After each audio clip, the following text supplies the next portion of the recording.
প্রত্যেক ক্রন্দনকারীর জন্য ক্রন্দন করা হবে। আজকে দিন মাইকে মৃত্যুর ঘোষণা করছে, আগামীকাল হয়তো তার মৃত্যুর ঘোষণা করা হবে। আজ যে লাশ বহন করে নিয়ে যাচ্ছে, আগামীকাল হয়তো তার লাশ বহন করা হবে। ইন্নাল হামদুলিল্লাহ ওয়াসসালাতু ওয়াসসালামু আলা রাসূলিল্লাহ আম্মা বা'দ। প্রিয় ভাই ও বোনেরা, আমি আজকের এই আলোচনার মাধ্যমে গুনাহ করতে করতে ধ্বংসের দ্বারপ্রান্তে পৌঁছে যাওয়া হৃদয়গুলোকে ধ্বংসস্তূপ থেকে তুলে আনতে চাই। বিভ্রান্তি আর কুপ্রবৃত্তিতে ডুবে থাকা অন্তরগুলোকে সতর্ক করতে চাই। আমি চাই আমার এই নসিহতের মাধ্যমে নেককার লোকেরা তাদের নেককা জাড়ও বাড়িয়ে দিক, আর উদাসীন ব্যক্তিরা মৃত্যুর আগে সতর্ক হোক। কবরে যে আক্ষেপ করার আগে দুনিয়াতেই তাদের বিবেক জাগ্রত হোক। আমার এই আলোচনা শুনে তারা আল্লাহর দিকে ফিরে আসুক। প্রিয় উপস্থিতি, আমাদের আত্মাগুলোকে জাগ্রত করার জন্য এবং উদাসীনতা থেকে মুক্ত করার জন্য মৃত্যুর স্মরণ অত্যন্ত কার্যকরী ভূমিকা রাখে।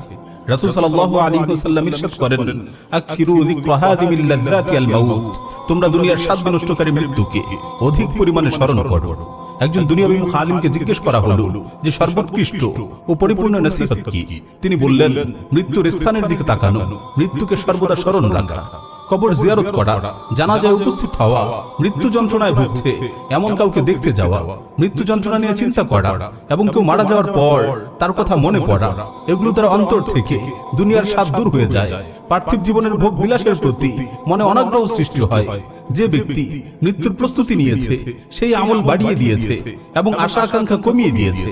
আল্লামা লুবাইদি রাহিমাহুল্লাহ বলেন, আমি আবু ইসহাককে তার জীবদ্দশায় দেখতাম তিনি সব সময় একখণ্ড কাগজ বের করে তা পড়তেন।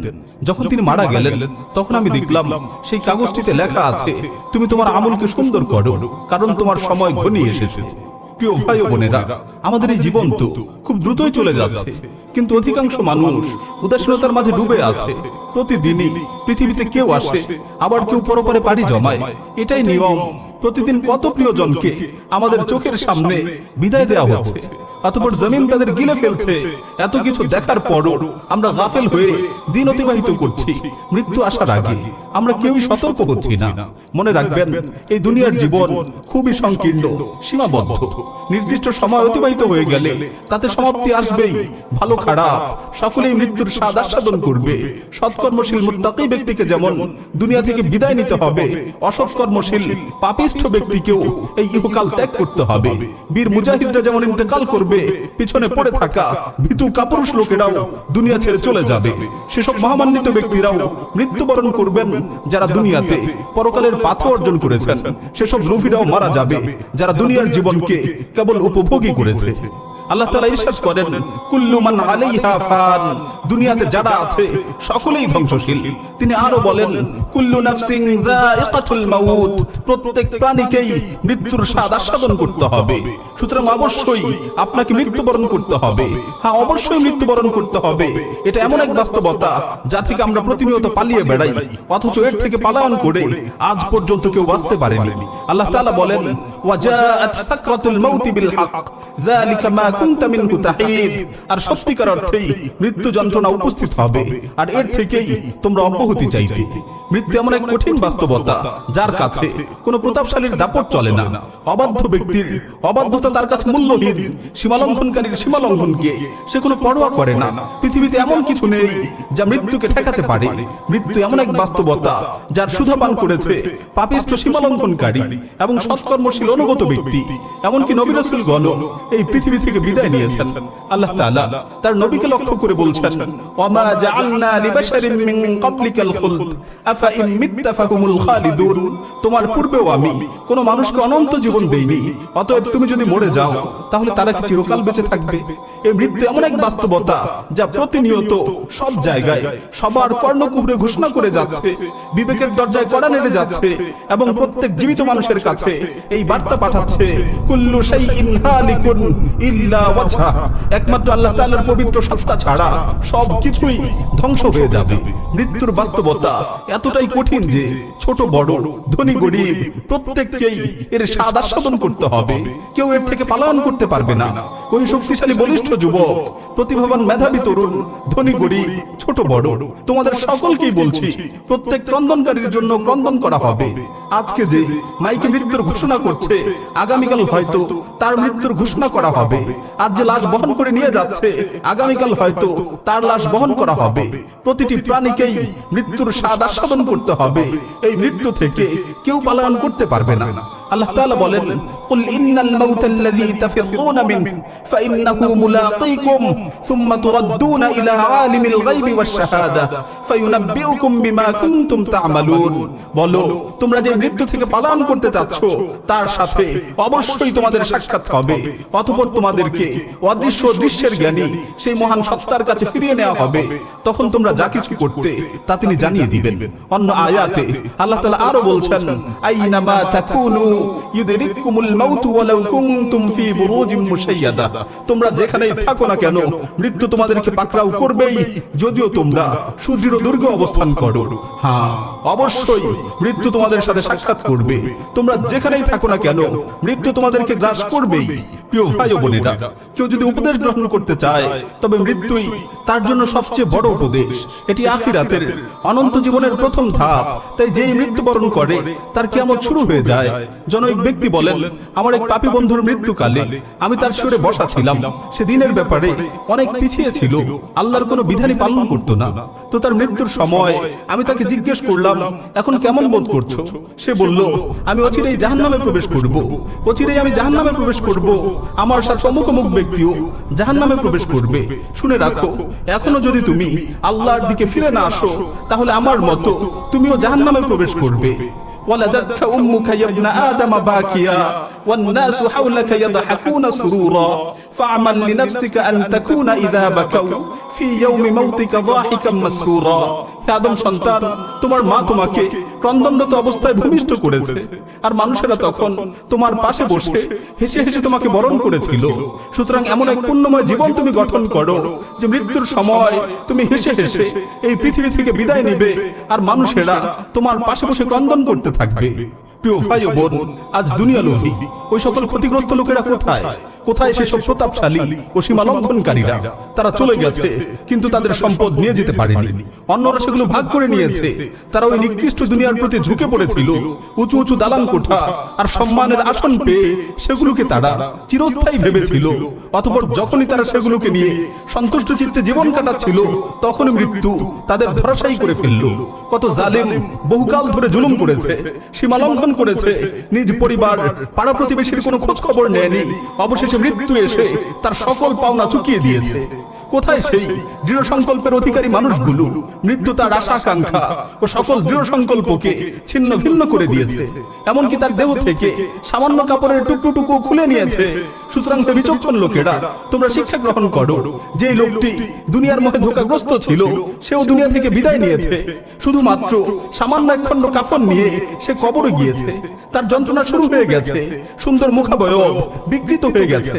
হে গাফেল, তোমার মৃত্যু যন্ত্রণার কথা একটু ভাবো। মনে রেখো, অতি শীঘ্রই তোমাকেও পাকড়াও করা হবে। হে উদাসীনতার পথের পথিক, কখন তোমার এই কঠিন হৃদয়ে কোমলতার ছোঁয়া লাগবে? হায়, মৃত্যুর পর তোমার ইচ্ছাগুলো কোথায় যাবে? হায়, মৃত্যুর পর তোমার আশা আকাঙ্ক্ষাগুলোর কি অবস্থা হবে? হে অজ্ঞতায় সন্তুষ্ট হয়ে থাকা নির্বোধ, কখন তুমি দুনিয়াকে আখিরাতের বিনিময়ে বিক্রি করে দেবে? আল্লাহ তার প্রতি রহম করুন যে সতর্ক হয়েছে এবং প্রস্তুতি নিয়েছে। আল্লাহ তার প্রতি রহম করুন যে সতর্ক হয়েছে এবং প্রস্তুতি নিয়েছে। প্রিয় ভাই ও বোন, আজ কোথায় হারিয়ে গেল সেসব বন্ধু বান্ধবেরা? কোথায় অবস্থান করছে সেই অঢেল সম্পদের অধিকারীরা? কোথায় জীবন নিয়ে সেই দীর্ঘ আশা পোষণকারীরা? তাদের সকলকে কি কবরে রেখে আসা হয়নি? আজ কোথায় সেই রাজপ্রাসাদের আয়েশে জীবনযাপনকারীরা? তাদের সবাইকে কি কবরে দাফন করা হয়নি? হায় আফসোস, যদি তুমি জানতে, যদি তুমি বুঝতে যে কবরে তাদের দিনগুলো কেমন অতিবাহিত হচ্ছে। কবরে পচে গলে তাদের শরীর থেকে পুজ প্রবাহিত হচ্ছে। তারা প্রতিনিয়ত নিত্য নতুন শাস্তির শিকার হচ্ছে। তাদের প্রিয় মানুষগুলো তাদের ছেড়ে চলে গেছে। তাদের দাস দাসী ও অনুচররা তাদের থেকে বিচ্ছিন্ন হয়ে গেছে। কোথায় সেই বড় বড় মজলিসগুলো? কোথায় সেই নিষ্কলুষ আরামায়েশী জীবনগুলো? হ্যাঁ, আল্লাহর কসম, তারা তাদের কৃতকর্ম সহকারে আজ ইহকাল ত্যাগ করে পরপরের পথিক হয়ে গেছে। কারো অনুশোচনা তাদেরকে বাঁচাতে পারেনি, কেউ কোনো উপকারও করতে পারেনি। কোথায় সেই মহামান্বিত উচ্চ মনোবলের অধিকারী মহাপুরুষরা? কোথায় মৃত্যুর জন্য সার্বক্ষণিক প্রস্তুতি নিয়ে রাখা পবিত্র আত্মাগুলো? কোথায় মৃত্যুর ভয়ে প্রকম্পিত সেই মানুষগুলো? নেই, কেউ নেই, সকলেই চলে গেছে। কেউ আর বেঁচে নেই। যারা প্রস্তুতি নিয়েছে তারা যেমন চলে গেছে, যারা প্রস্তুতি নেয়নি তারাও চলে গেছে।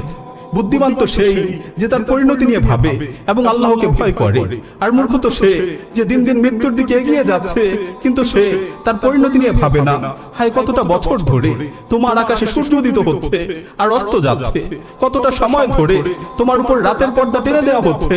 হায়, তোমার জীবনের কতগুলো দিন চলে গেল, অথচ তুমি তোমার আপন জায়গায় অটল রয়ে গেলে। তোমার দিনরাত অতিবাহিত হচ্ছে কিন্তু এখনো তুমি তোমার সেই অন্যায় অপরাধে লিপ্ত রয়েছে। দয়াময় প্রতিপালক তোমাকে কত নিয়ামত রাজি দ্বারা ঢেকে রেখেছেন, অথচ তুমি তারই অবাধ্যতায় জীবন কাটাচ্ছ। ফেরেশতারা তোমার আমল নামায় পাপ লিখতে লিখতে কতগুলো পৃষ্ঠা যে শেষ করেছে তার কোনো হিসেব কি তোমার আছে? উদাসীনতার মাঝে ডুবে থাকা মানুষ তোমার রব তোমাকে সম্বোধন করে বলছেন, ইয়া আইয়ুহাল ইনসান মা গাররাকা বিরাব্বিকাল কারীম। হে মানুষ, কিসে তোমাকে তোমার মহামহিম পালনকর্তা সম্পর্কে বিভ্রান্ত করলো? হে মানুষ, কিসে তোমাকে তোমার মহামহিম পালনকর্তা সম্পর্কে বিভ্রান্ত করলো? হে গাফিল, মৃত্যু তোমাকে বহুবার সতর্ক করেছে, কখনো তোমার আত্মীয় স্বজনের মৃত্যুর মাধ্যমে, কখনো তোমার বন্ধু বান্ধব পাড়া প্রতিবেশীর মৃত্যুর মাধ্যমে, অথচ তুমি তা দেখো সতর্ক হওনি। তুমি সব সময়ের মতো হেলায় খেলায় মেতে রইলে। হে গাফিল, তুমি মৃত্যু যন্ত্রণার কথা ভাবো, তোমাকে যখন কবরে নামানো হবে সেই দৃশ্যটি চিন্তা করো, প্রিয়জনদের থেকে চির বিদায় নেওয়ার বিষয়টি ভাবো। আমার দুঃখ হয় সেসব জবানের জন্য যে জবানগুলো খারাপ কথা বলে, এমন বাক্য উচ্চারণ করে যেগুলো দ্বারা গুনাহ ছাড়া তার আমলনামায় আর কিছুই লেখা হয় না। হে আল্লাহর বান্দা, কিভাবে তুমি আল্লাহ রাব্বুল আলামিনের সেই কথাটিকে ভুলে গেলে? তিনিই তো বলেছেন, আল ইয়াউমা নাখতিমু আলা আফওয়াহিহিম, আজ আমি তাদের মুখে মোহর এঁটে দেব। আফসোস সেসব হস্তগুলোর জন্য যেগুলো হারামের দিকে প্রসারিত হয়। হে আল্লাহর বান্দা, কিভাবে তুমি আল্লাহ তাআলার সেই কথাটি থেকে গাফিল হয়ে রইলে? আল্লাহ তাআলা কি বলেননি, ওয়া তুকাল্লিমুনা আইদিহিম, আজ তাদের হাত আমার সাথে কথা বলবে। আফসোস সেসব পাগুলোর জন্য যেগুলো অন্যায়ের দিকে ধাবিত হয়।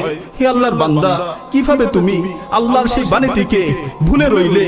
তিনিই তো বলেছেন, ওয়া তাশহাদু আরজুলুহুম, আর তাদের পাগুলো আজ সাক্ষ্য দেবে। আমার দুঃখ হয় সেই সব দেহগুলোর জন্য যেগুলো হারাম ভক্ষণ করে বেড়ে উঠেছে। হে আল্লাহর বান্দা, কেন তুমি এই হাদিসটির কথা ভাবলে না যে অবৈধ সম্পদে যেই দেহ বেড়ে ওঠে তার জন্য জাহান্নামী অধিকতর উপযোগী? হে 20 বছরের নওজোয়ান, তোমার আশপাশে চেয়ে দেখো, তোমার কত পাড়া প্রতিবেশী দুনিয়া থেকে বিদায় নিয়েছে।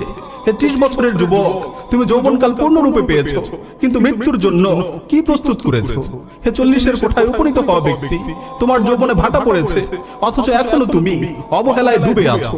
হে 50-এর কোঠায় উপনীত হওয়া লোক, তুমি ফসল বুনেছো, আজ তা পেকে গেছে। তুমি অর্ধশত বছর অতিক্রম করে ফেলেছো অথচ তুমি তোমার নিজের সাথেই ইনসাফ করনি। হে 60-এর কোঠায় উপনীত হওয়া বৃদ্ধ, তোমাকে হিসাবের দিকে আহ্বান করা হচ্ছে কারণ তুমি এখন মৃত্যুর সাথে লড়াই করছো। হে 70-এর কোঠায় উপনীত হওয়া বৃদ্ধ, হিসাব করো তো দেখি তুমি আখিরাতের জন্য কি পাঠিয়েছো আর দুনিয়াতে কি রেখে যাচ্ছো। আল্লাহর কসম, যে ব্যক্তি আজ কারো খাটিয়া বহন করছে, অচিরেই এমন একটি দিন আসবে যেদিন অন্যরা তার খাটিয়া বহন করবে। আজ যে ব্যক্তি কবরস্থানে যাচ্ছে জিয়ারত করার জন্য, এমন একদিন আসবে যেদিন তার কবর অন্যরা জিয়ারত করবে। আজ যে কাউকে দাফন করে কবরস্থান থেকে বাড়িতে ফিরে আসছে, অচিরেই এমন একটি দিন তার জন্য অপেক্ষা করছে যখন তাকে দাফন করে লোকেরা বাড়িতে ফিরে আসবে। ওই কবরই হবে তার শেষ ঠিকানা। হযরত ওমর রাদিয়াল্লাহু তাআলা আনহু সর্বদাই এই কথা বলতেন যে মানুষ প্রতিদিন বলে, আজ অমুক মারা গেছে, আজ অমুক মারা গেছে, অমুক জায়গায় আজ অমুক ব্যক্তি মৃত্যুবরণ করেছে। অচিরেই এমন একটি দিন আসবে যখন মানুষ বলতে থাকবে, আজ ওমর মারা গেছে।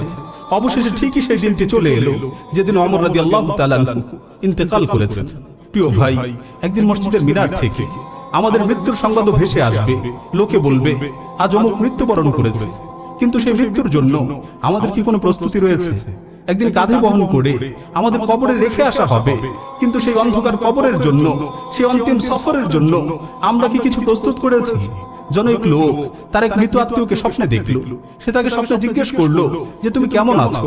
সে উত্তরে বলল, একটি বিষয় আমি খুব অনুতপ্ত, তা হলো আমি সবকিছু জানতাম কিন্তু আমল করতাম না।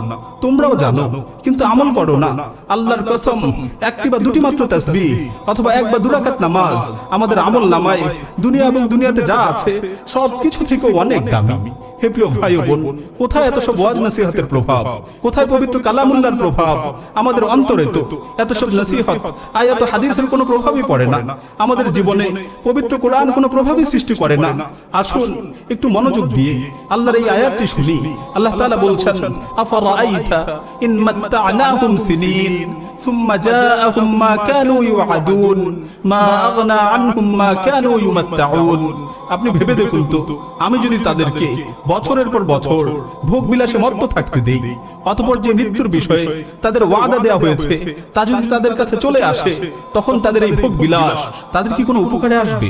সালাফদের মধ্য থেকে অনেকেই এই আয়াতটি পড়ে কান্নায় ভেঙে পড়তেন এবং বলতেন, যখন কারো মৃত্যু চলে আসবে তখন তার দুনিয়ার এই ধন সম্পদ ও ভোগ বিলাস কোনো উপকারে আসবে না।